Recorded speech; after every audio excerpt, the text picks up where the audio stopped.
तो देखिए, कल की क्लास में हमने टॉपिक स्टार्ट किया था राजस्थान के दुर्ग, है ना। तो वैसे अपने टॉपिक का जो नाम है वो है पर्यटन स्थल।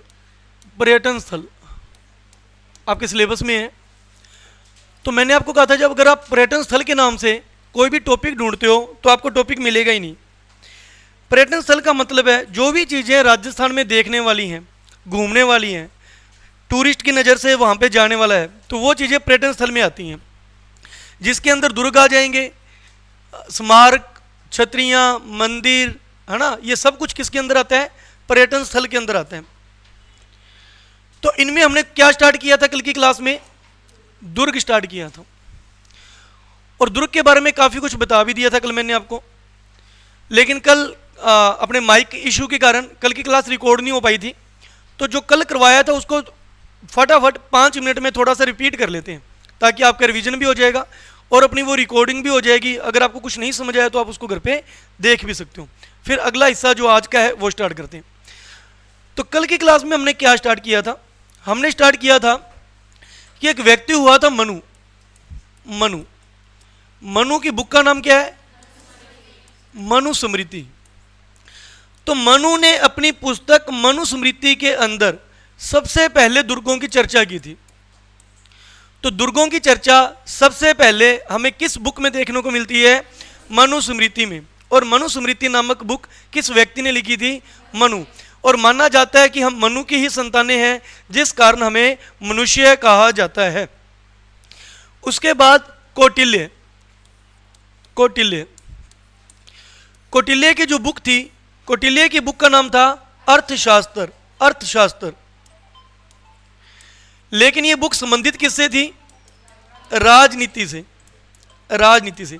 जैसे कल मैंने आपको बताया था कि ये तो वही बात होगी कि बुक का नाम तो है इंग्लिश, लेकिन अंदर चैप्टर किसके हैं? मैथ के। तो बुक का नाम है अर्थशास्त्र, लेकिन चर्चा किसकी है? राजनीति की। ठीक है। भारत में सबसे बड़ा राजनीतिज्ञ किसको माना जाता है? कौटिल्य को माना जाता है। चंद्रगुप्त मौर्य के दरबार में था ये। चंद्रगुप्त मौर्य का प्रधानमंत्री था। ओके। तो इसने अपनी बुक अर्थशास्त्र में दुर्गों की कितनी श्रेणियां बताई हैं? 4 श्रेणियां बताई हैं। 4 श्रेणियां। वो 4 श्रेणियां कौन कौन सी हैं? गिरि, वन, औदक, और बताइए दानवन। ये 4 श्रेणियां हैं। इसका जो मतलब है वो है मरुस्थल, और इसका जो मतलब है वो है जल। ऐसा दुर्ग जो पहाड़ों के अंदर बने, पहाड़ों के ऊपर बने, गिरि। ऐसा दुर्ग जो जंगलों से घिरा हुआ है, वन। ऐसा दुर्ग जो जल से घिरा हुआ है, औदक। ऐसा दुर्ग जो मरुस्थल से घिरा हुआ है, दानवन। ये 4 श्रेणियां हैं। उसके बाद हुए थे शुक्राचार्य। शुक्राचार्य। शुक्राचार्य की पुस्तक का नाम शुक्र नीति। शुक्राचार्य की पुस्तक का नाम शुक्र नीति। शुक्र नीति ने दुर्गों की कितनी श्रेणियां बताई हैं? 9 श्रेणियां बताई हैं। इन 9 श्रेणियों का नाम एरन, गिरि, जल, वेरी गुड, नेक्स्ट, वन, दानवन, वेरी गुड, नेक्स्ट, पारिक, परिधि, सैन्य और सहाय।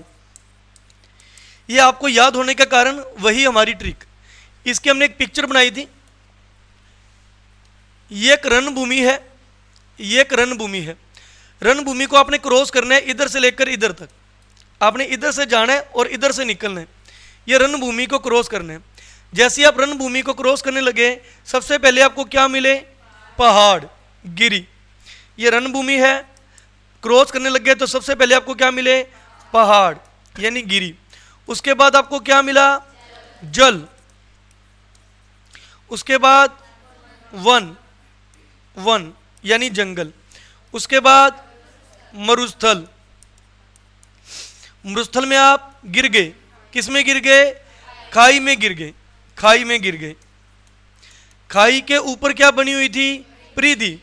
आपको निकाला किसने? सेना ने आपको निकालने में क्या की? सहायता की।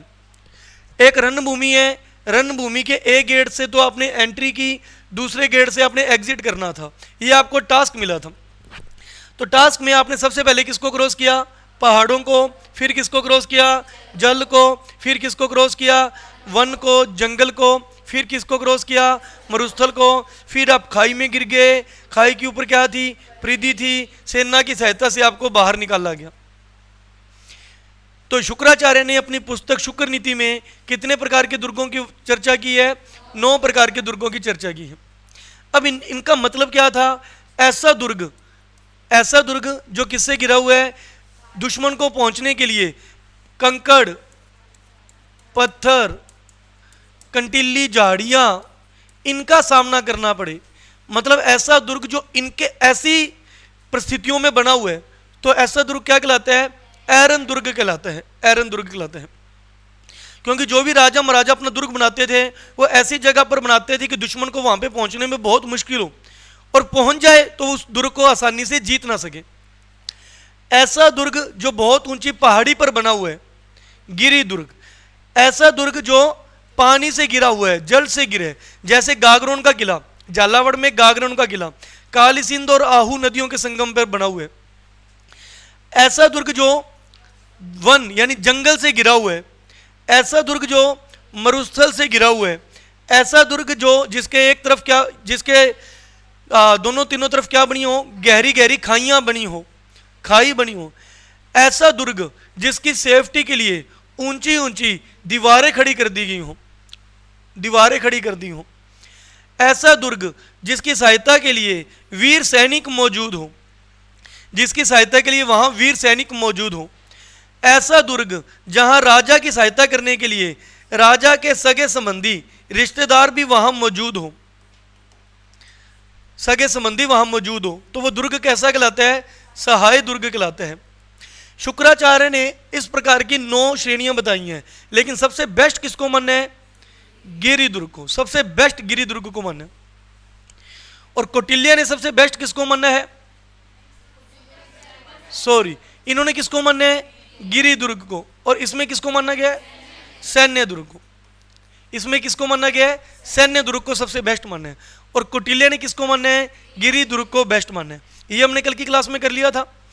और हमने कुछ शब्दावलियां पढ़ी थी, कुछ शब्दावलियां पढ़ी थी। एक थी साबात, साबात। एक थी पाशीब, कागमुखी, ठीक है।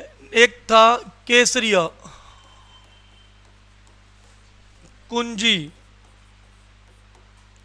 जोहर, साका, अर्धसाका, अर्धसाका।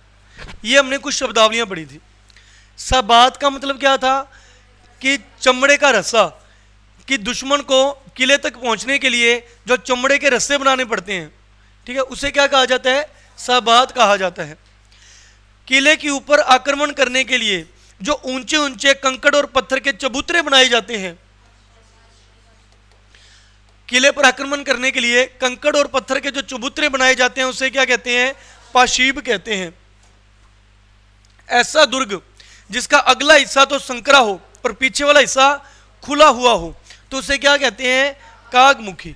अगला हिस्सा तो संकरा हो और पीछे वाला हिस्सा खुला हुआ हो, कागमुखी दुर्ग।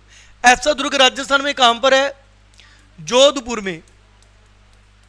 ऐसा दुर्ग राजस्थान में कहां है? और उस दुर्ग का नाम क्या है? मेहरानगढ़ दुर्ग। कुंजी क्या बताया था कल मैंने आपको?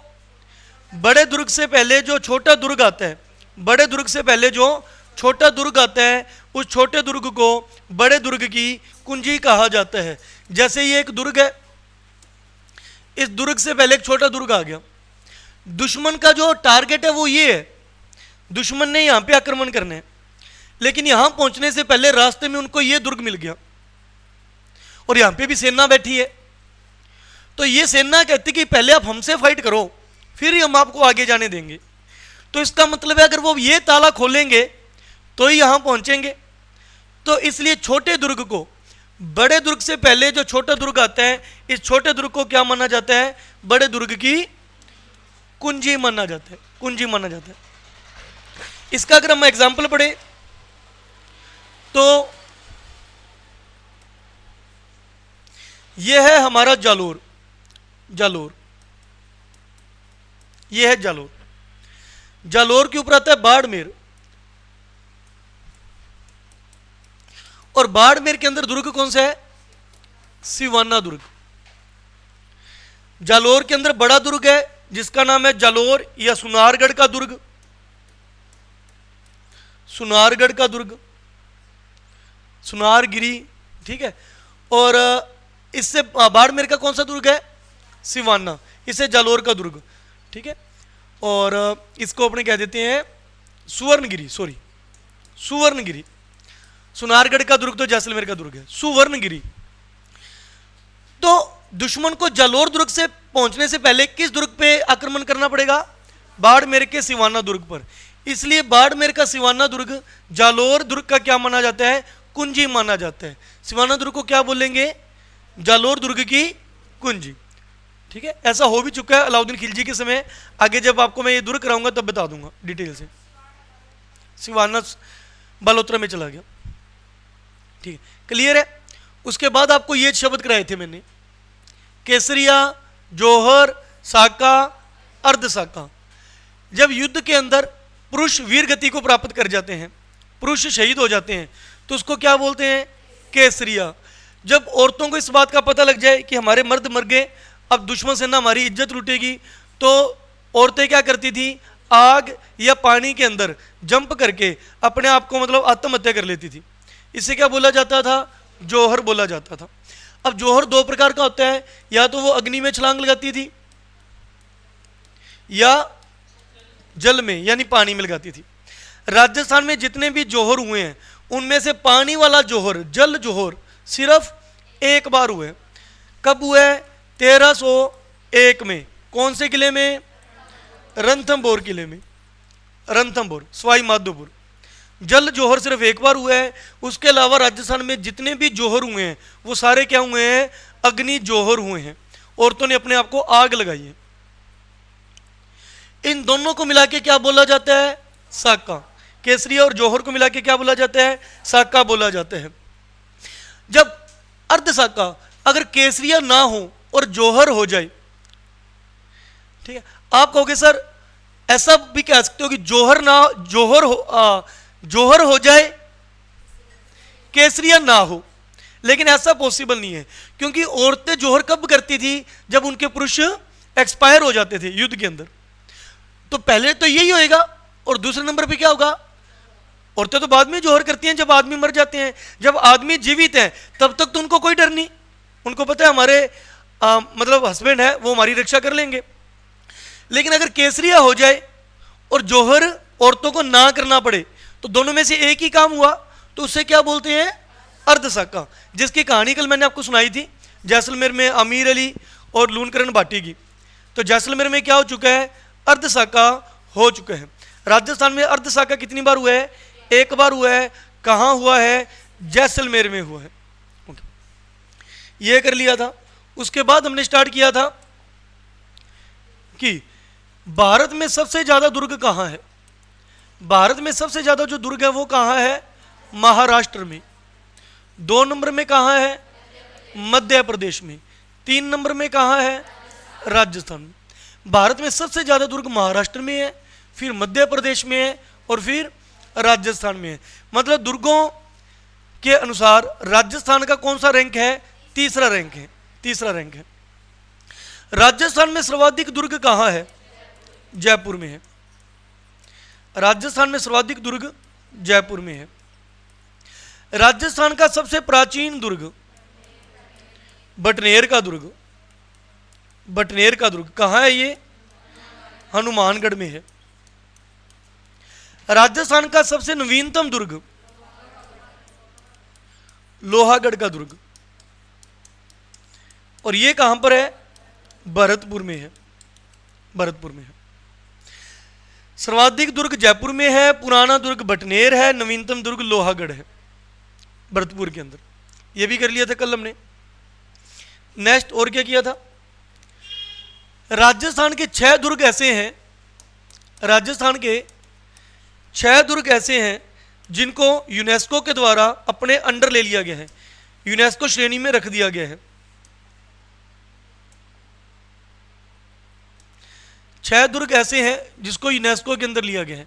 उसका मैंने आपको कहा था रट्टा मत मारना, पिक्चर से याद करना। वो 6 दुर्ग कौन से हैं, राजसमंद का कुंभलगढ़, कुंभलगढ़, चित्तौड़गढ़ का चित्तौड़गढ़, झालावाड़ का गागरोन,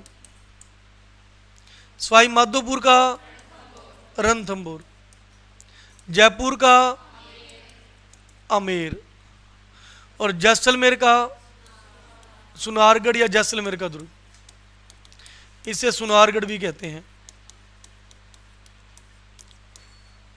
ठीक है, कुंभलगढ़, चित्तौड़गढ़, गागरोन, रणथंभौर, आमेर और जैसलमेर, इस तरीके से पिक्चर बनानी है आपने ऐसे। ये राजस्थान के 6 दुर्ग हैं जिसको यूनेस्को ने अपने अंडर ले लिया है। ये भी कल की क्लास में हमने कर लिया था। और कुछ किया था इसके अलावा? हाँ जी, चित्तौड़गढ़ का किला किया था, बस मेन बात यही कराई थी कल आपको।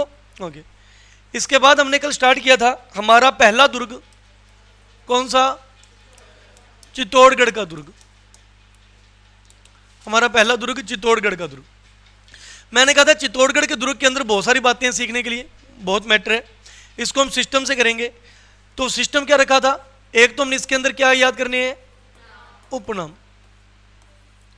इसकी विशेषताएं,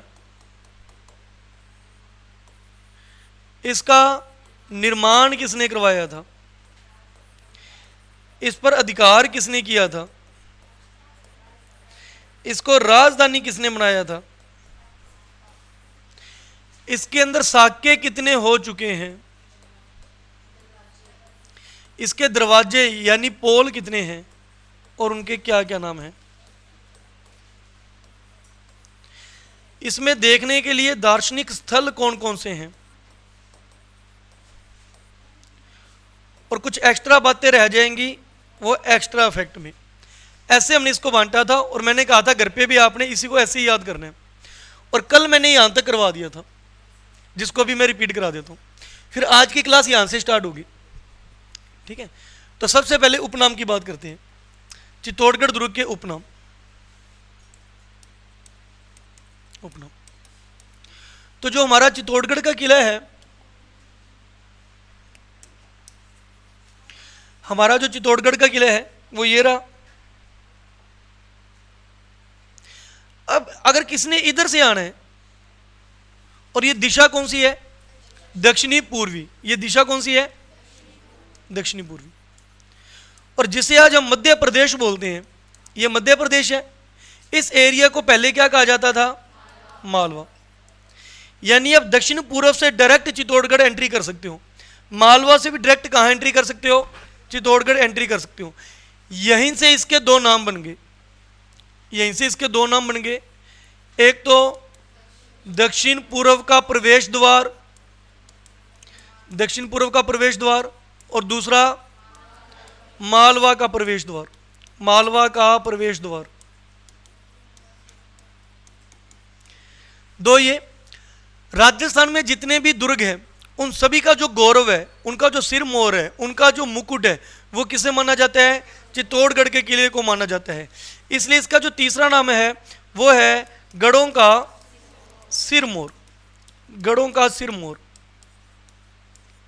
गढ़ों का सिरमौर। नेक्स्ट, एक बार अलाउद्दीन खिलजी ने इसके ऊपर आक्रमण किया था 1303 में, और आक्रमण करने के बाद इसका नाम अपने बेटे के नाम पे रख दिया था। इसके बेटे का नाम था खिज्र खान, किले का नाम रख दिया खिजराबाद, खिजराबाद। तो दक्षिण पूर्व का प्रवेश द्वार, मालवा का प्रवेश द्वार, खिजराबाद, गढ़ों का सिरमौर। और एक कहावत सुनाई थी इसके ऊपर, एक कहावत क्या चलती है, गढ़ तो चित्तौड़गढ़। कहावत है गढ़ तो चित्तौड़गढ़, बाकी सब गढ़ैया, मतलब दुर्ग तो सिर्फ कौन सा है देखने वाला, चित्तौड़गढ़, बाकी तो सारे खड्डे ही हैं। रानी तो पद्मिनी, बाकी सब पिदिया। ओके, तो ये इसके हमने क्या किए थे, उपनाम किए थे। ठीक है, उपनाम के बाद 2 नंबर पे इसकी क्या था, विशेषताएं। अब हम करते हैं इसकी विशेषताएं। इसकी विशेषताओं में मैंने आपको बताया था कि राजस्थान का गिरिदुर्ग की श्रेणी में, गिरिदुर्ग की श्रेणी में सबसे प्राचीन दुर्ग है, सबसे प्राचीन दुर्ग है। वैसे आपसे पूछे कि राजस्थान का सबसे प्राचीन दुर्ग कौन सा है, तो आपका आंसर क्या आएगा, बटनेर का दुर्ग। लेकिन गिरिदुर्ग की श्रेणी में सबसे प्राचीन दुर्ग कौन सा है, तो आपका आंसर क्या आएगा, चित्तौड़गढ़ का दुर्ग।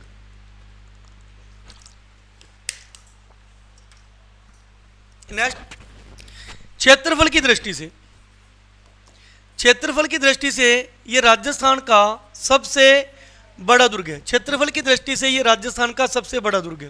क्षेत्रफल कितना है, 8/2, 8 किलोमीटर लंबा, 2 किलोमीटर चौड़ा, 8 किलोमीटर लंबा, 2 किलोमीटर चौड़ा।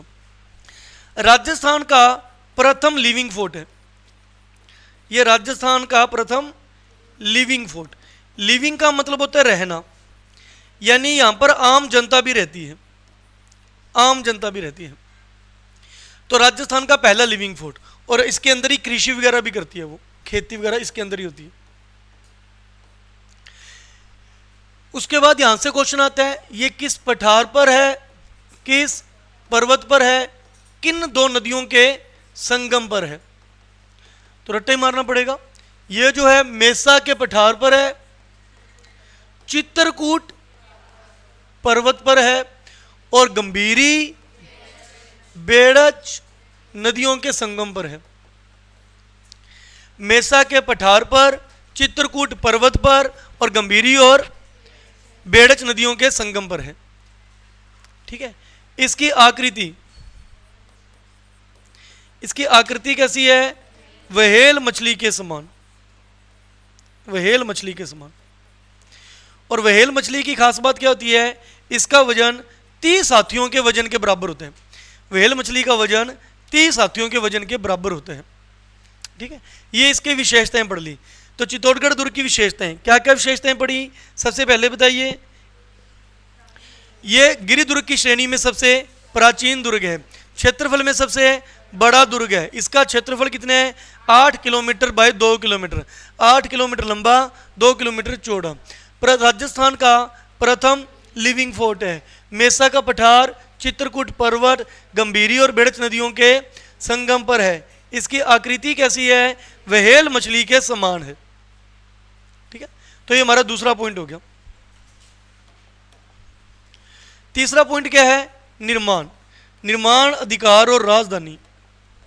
नेक्स्ट देखिए, इसका निर्माण किसने कराया, तो इसका जो निर्माण है वो मौर्य वंश के राजा चित्रांगद मौर्य ने करवाया। इसका निर्माण किसने करवाया था, मौर्य वंश के राजा चित्रांगद मौर्य ने करवाया था। उसके बाद मेवाड़ पर शासन किया था गुहिल वंश के राजाओं ने, जिसके अंदर हम पढ़ते हैं राणा सांगा, राणा कुंभा, महाराणा प्रताप, महाराणा उदय सिंह, महाराणा राज सिंह।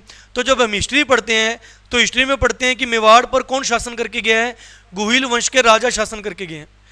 तो मौर्य काल का तो हम पढ़ते ही नहीं। इसका मतलब इसका निर्माण जरूर मौर्यों ने कराया था, तो लेकिन मौर्यों ने यहाँ पर लंबे समय तक शासन नहीं किया। शासन किसने किया, गुहिल वंश के राजाओं ने, जिसका पहला राजा हुआ था राजा गुहादित्य। ये हम हिस्ट्री में पढ़ेंगे जब मेवाड़ करेंगे। और चित्तौड़गढ़ पर आक्रमण किसने किया था, चित्तौड़गढ़ पर आक्रमण किया था गुहिल वंश के राजा बप्पा रावल ने। इसका दूसरा नाम है कालभोज। आपसे ये पूछें गुहिल वंश के किस राजा ने इस पर अधिकार किया था, तो आपका आंसर क्या आएगा, गुहिल वंश का राजा बप्पा रावल या कालभोज। उसने यहाँ पर आक्रमण करके चित्तौड़गढ़ को अपने अंडर ले लिया था। और आक्रमण किया कब था, 734 ईस्वी में, सन 734 ईस्वी में। नेक्स्ट, राजधानी, राजधानी गुहिल वंश के किस राजा ने चित्तौड़गढ़ को राजधानी बनाई थी, उसका नाम था जैतर सिंह। गोहिल वंश के किस राजा ने इसको राजधानी बनाई थी? जैतर सिंह ने। निर्माण किसने कराया था? चित्रांगद मौर्य ने। अधिकार किसने किया था? बप्पा रावल या काल भोज ने। राजधानी किसने बनाया था? जैतर सिंह ने। यह भी कर लिया था हमने। नेक्स्ट,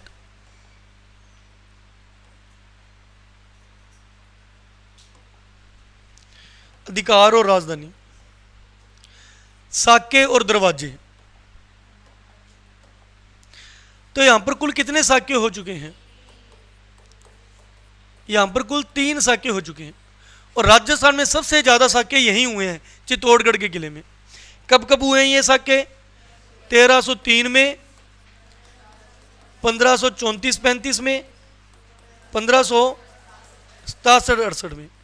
1303, 1534-35, 1567-68। तो यहाँ पे 3 साके हो चुके हैं। तो जब पहला साका हुआ था तब यहाँ का राजा कौन था? रावल रतन सिंह। यहाँ का शासक कौन था? रावल रतन सिंह। इसकी रानी कौन थी? रानी पद्मिनी या पद्मावती। और आक्रमण किसने किया था? अलाउद्दीन खिलजी ने। और इसी समय अलाउद्दीन खिलजी ने चित्तौड़गढ़ का नाम बदल के क्या रखा था? खिजराबाद रखा था 1303 में। तो आप ये कह सकते हो कि शासक कौन था? जब 1303 में आक्रमण हुआ था चित्तौड़गढ़ का राजा कौन था? रतन सिंह। और इसी के नेतृत्व में क्या हुआ था? केसरिया हुआ था। पद्मिनी के नेतृत्व में क्या हुआ था? जौहर। इन दोनों के नेतृत्व में क्या हुआ था? साका। और किसके कारण हुआ था? आक्रमण किसने किया था? अलाउद्दीन खिलजी ने।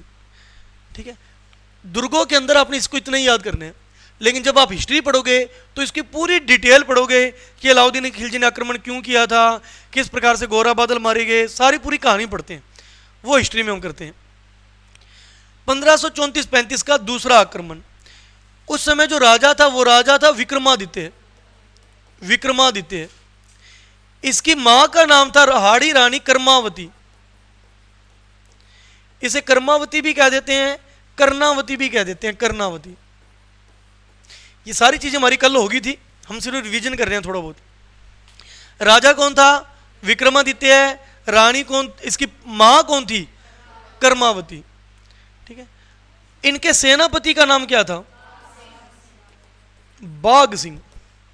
ये इनका सेनापति था। ठीक है, और आक्रमण किसने किया था? गुजरात का राजा बहादुर शाह। यह गुजरात का शासक था।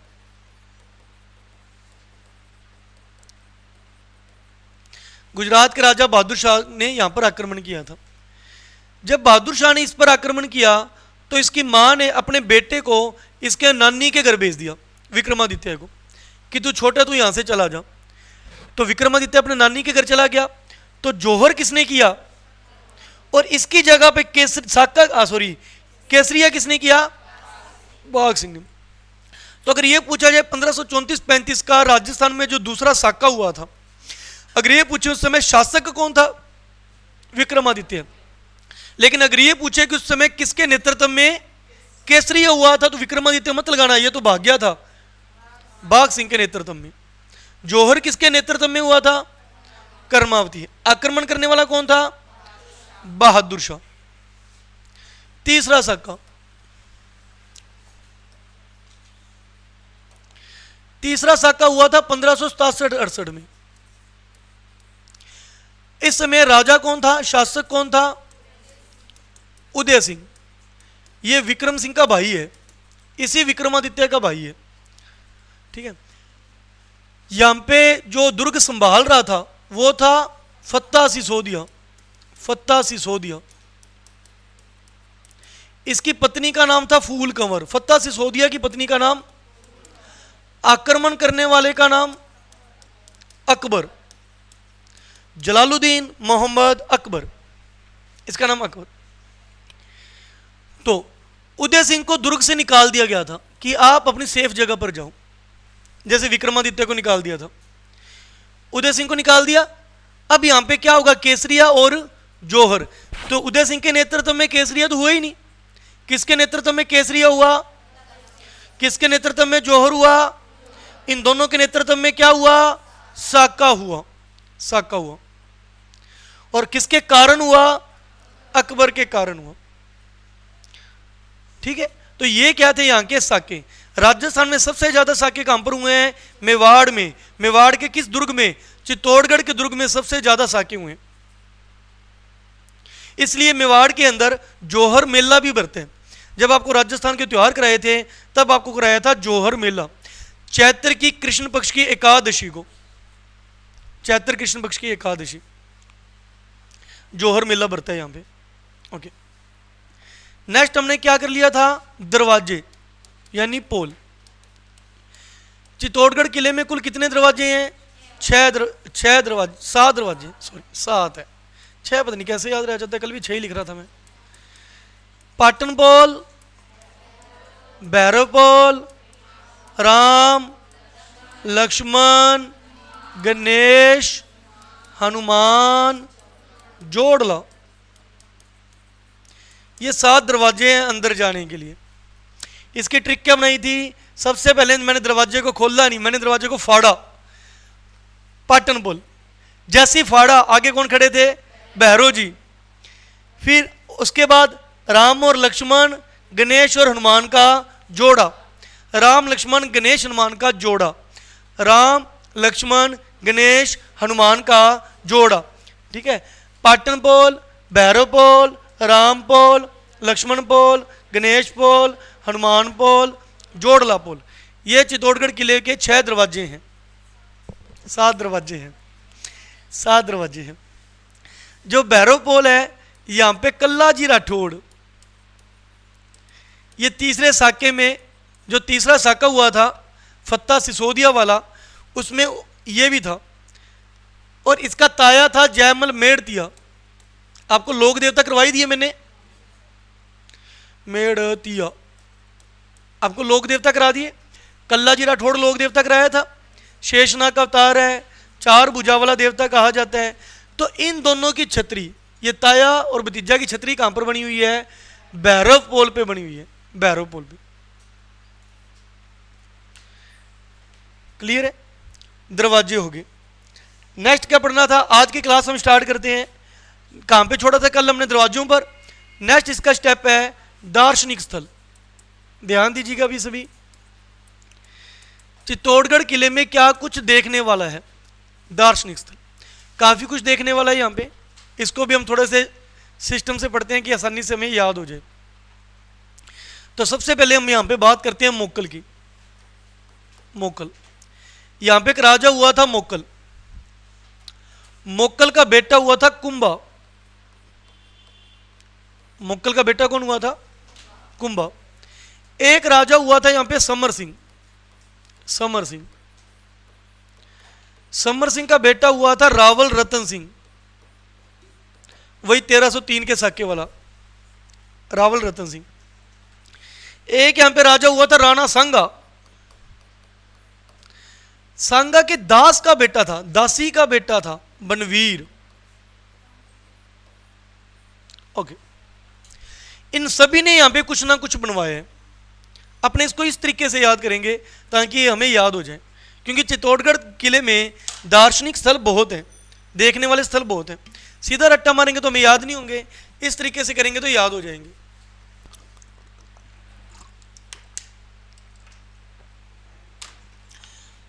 मोक्कल, मोक्कल का बेटा कुंभा, समर सिंह का बेटा रतन सिंह, सांगा का बेटा बनवीर, सांगा का बेटा बनवीर। मोक्कल ने क्या किया था सुनना भी ध्यान से। यहां पे एक मंदिर है समद्वेश्वर मंदिर, समद्वेश्वर मंदिर। चित्तौड़गढ़ किले में कौन सा मंदिर है? समद्वेश्वर मंदिर। यह बनाया था राजा भोज ने।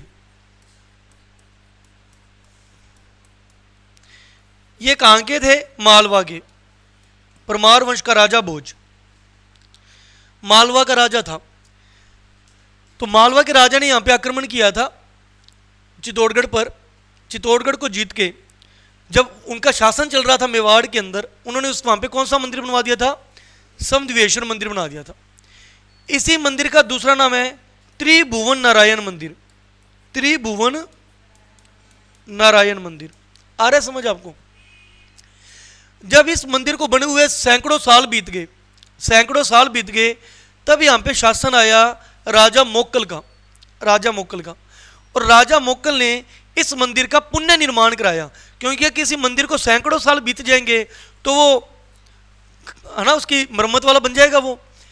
तो राणा मोक्कल ने उसका क्या कराया था, मरम्मत करवाई थी, पुण्य निर्माण करवाया था। जैसे ही राणा मोक्कल ने उसका पुण्य निर्माण करवाया तो इस मंदिर का नाम पड़ गया मोक्कल मंदिर। क्या नाम पड़ गया, मोक्कल मंदिर। इसको करो याद। राजा भोज ने यहां पे कौन सा मंदिर बनवाया, समदेवेश्वर मंदिर। इसका नाम क्या था, समदेवेश्वर मंदिर। इसका दूसरा नाम क्या था, त्रिभुवन नारायण मंदिर।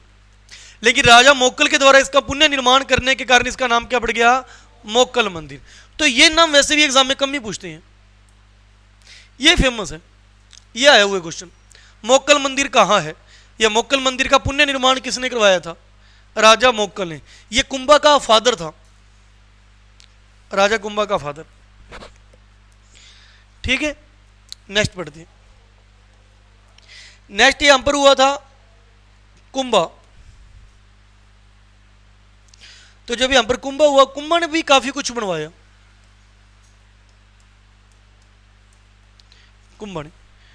कुंभा ने एक तो यहां पे कुड़केश्वर मंदिर बनाया था, कुड़केश्वर मंदिर बनवाया था। कुंभा ने यहां वराह मंदिर बनवाया था, वराह मंदिर। कौन सा मंदिर बनवाया था, वराह मंदिर। कुंभा के कोषाध्यक्ष का बेटा था वेल का।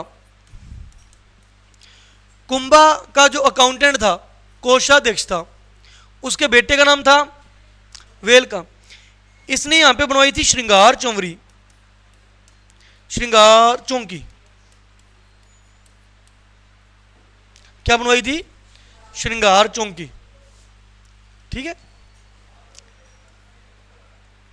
नेक्स्ट। और कुंभा ने यहां पे सबसे मेन विजय स्तंभ,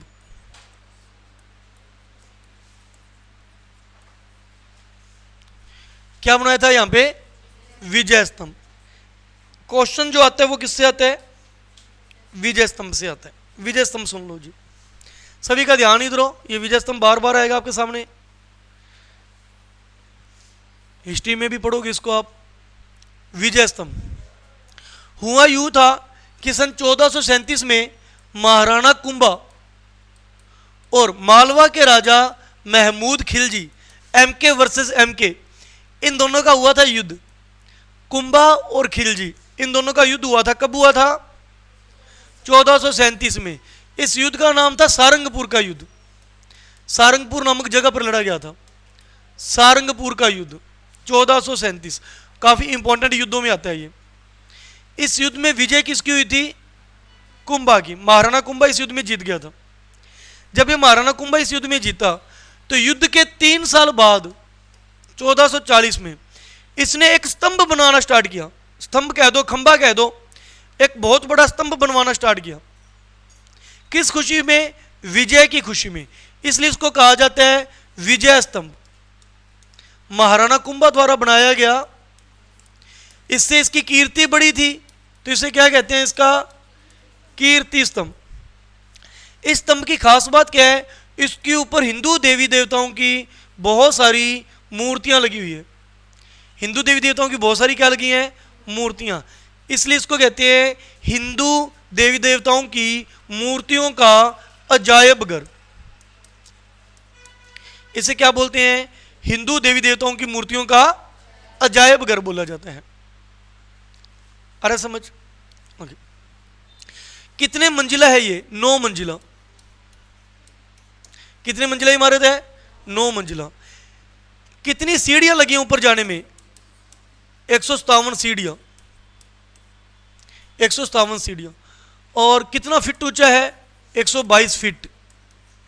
ये 3 चीजें याद करो, 9 मंजिला, 122 फुट, 157 सीढ़ियां। 9 मंजिला, 122 फुट, 157 सीढ़ियां। 9, 122, 157।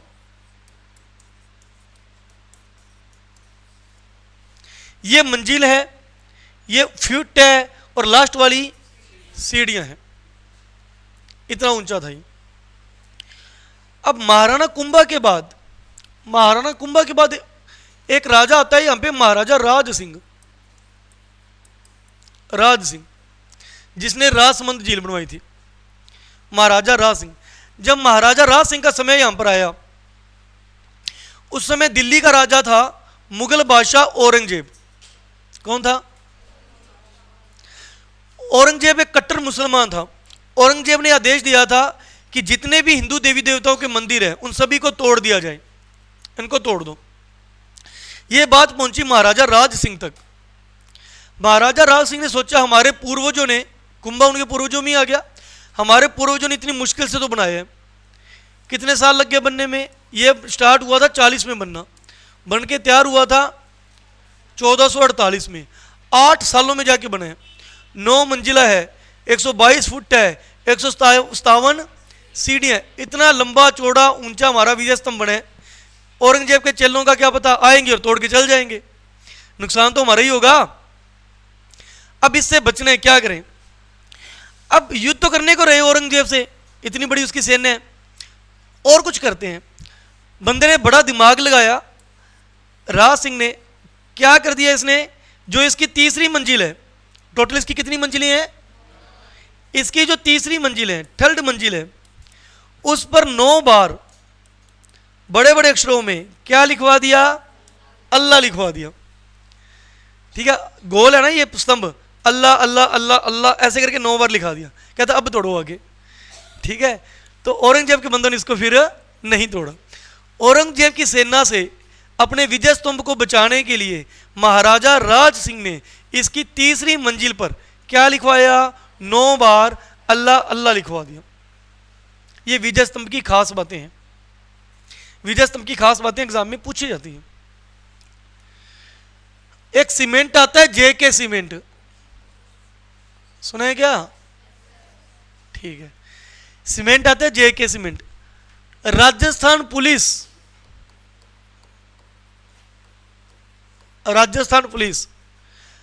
राजस्थान शिक्षा बोर्ड अजमेर, राजस्थान शिक्षा बोर्ड अजमेर, इन तीनों का लोगो भी क्या है?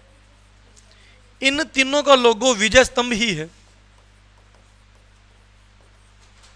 इन तीनों का लोगो विजय स्तंभ है। आया समझ? ठीक है, तो विजय स्तंभ की खास बात है, शुरू से बताओ। विजय स्तंभ किसने बनवाया था? कुंभा ने। क्यों बनवाया था? सारंगपुर युद्ध की खुशी में। युद्ध कब हुआ था? 1437 में। और इसको कब बनवाया गया था? 1440 से 1448 में। कितनी मंजिला है? मंजिला है। कितना ऊंचा है? कितनी सीढ़ियां हैं? इसकी तीसरी मंजिल की क्या खास बात है? 9 बार अल्लाह अल्लाह लिखा हुआ है। जेके सीमेंट, राजस्थान पुलिस, राजस्थान शिक्षा बोर्ड अजमेर, इन तीनों का लोगो क्या है? इस पर डाक टिकट भी जारी कर दी सरकार ने, इस पर डाक टिकट भी आ चुकी है। तो राजस्थान की पहली ऐसी इमारत जिस पर डाक टिकट जारी की गई है वो कौन है? विजय स्तंभ है। विजय स्तंभ है। क्लियर है? तो हम बात कर रहे थे दार्शनिक स्थलों की।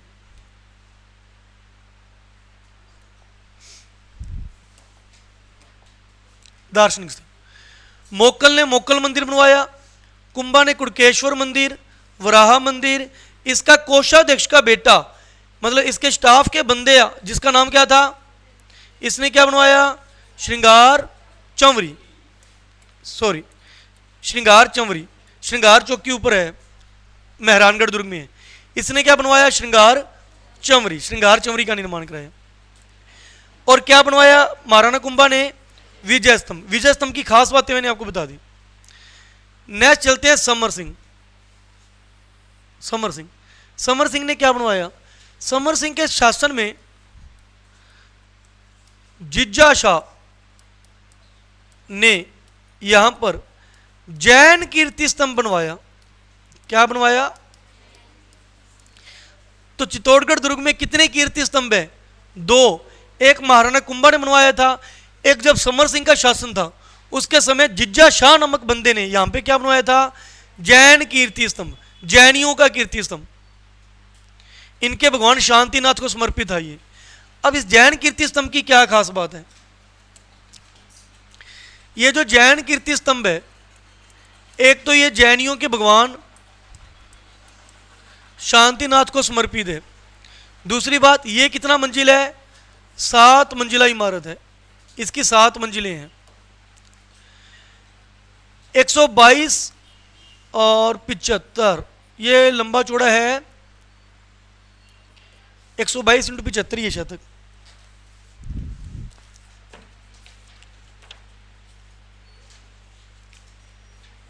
पचहत्तर इंटू 30, सॉरी 75 इंटू 30, ये 75 फीट ऊंचा है और 30 फीट चौड़ा है। 75 फीट ऊंचा और 30 फीट चौड़ा है। आ रहा समझ गया? जैन कीर्ति स्तंभ। इसकी बस 2 ही बातें याद करनी है। नेक्स्ट देखिए, तो राजा समर सिंह के समय जिज्जा शाह ने क्या बनवाया? जैन कीर्ति स्तंभ। जैन कीर्ति स्तंभ भगवान शांतिनाथ को समर्पित है और 75 फीट ऊंचा है, 30 फीट चौड़ा है और 7 मंजिलें हैं। ओके, नेक्स्ट है रतन सिंह। रतन सिंह ने एक अपना खुद का महल, रतन सिंह का महल, अपनी पत्नी का पद्मिनी महल, इसके साले थे गोरा और बादल, इनका महल बनवाया। रतन सिंह ने क्या बनवाया? रतन सिंह का महल, रानी पद्मिनी का महल और गोरा बादल महल। सांगा, एक इसका एक क्वेश्चन इंपॉर्टेंट बनता है। सांगा की बहू थी मीरा, जो भगवान की बहुत बड़ी भक्तन थी, भगवान कृष्ण की बहुत ज्यादा पूजा करती थी। तो सांगा की बहू का नाम, सांगा का बेटा था भोजराज। भोजराज के साथ शादी किसकी हुई थी? मीरा की। तो मीरा सारा दिन भगवान कृष्ण की पूजा करती थी। तो राणा सांगा ने अपनी बहू के लिए मेवाड़ के किले में भगवान कृष्ण का एक मंदिर बना के दे दिया कि जहां बैठी रहे और वहां पे पूजा करती रहे। उस मंदिर का नाम ही कृष्ण मंदिर की बजाय क्या पड़ गया? मीरा मंदिर पड़ गया, क्योंकि मीरा उसकी बहुत पूजा करती थी। तो मेवाड़ के किले में मीरा मंदिर का निर्माण किसने कराया? राणा सांगा ने कराया। इसने बनवाया था नवलखा भंडार। एक तुलजा भवानी माता का मंदिर, तुलजा भवानी माता का मंदिर बनवीर, यह सांगा की दासी का बेटा था। इसने ही राजा उदय सिंह को मारने की कोशिश की थी, हिस्ट्री में पढ़ते हैं, और उनकी जगह पर यह बैठ गया था। ठीक है, करो इसको याद करो, क्या क्या प्रमुख दार्शनिक स्थल हैं। मोक्कल से स्टार्ट करिए।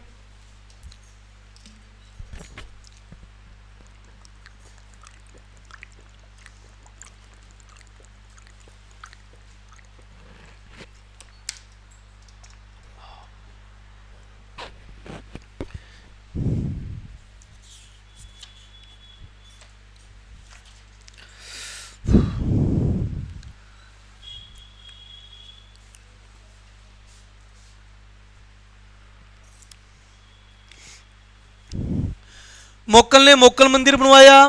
कुंभा ने, मेन ये याद कर लो, इसके समय एक तो क्या बनी? श्रृंगार चंवरी। श्रृंगार चंवरी, यहां से क्वेश्चन कम आते हैं। और एक क्या बना? विजय स्तंभ। समर सिंह के समय क्या बना? जैन कीर्ति स्तंभ। रतन सिंह के समय रतन सिंह का महल, पद्मिनी का महल, गोरा बादल का महल। सांगा के समय क्या बना? मीरा मंदिर। बनवीर के समय क्या बना? नवलखा भंडार। और क्या था? तुलजा भवानी माता का मंदिर। तुलजा भवानी माता का मंदिर। ये हो गए यहां के दार्शनिक स्थल। लास्ट में क्या था? Extra fact.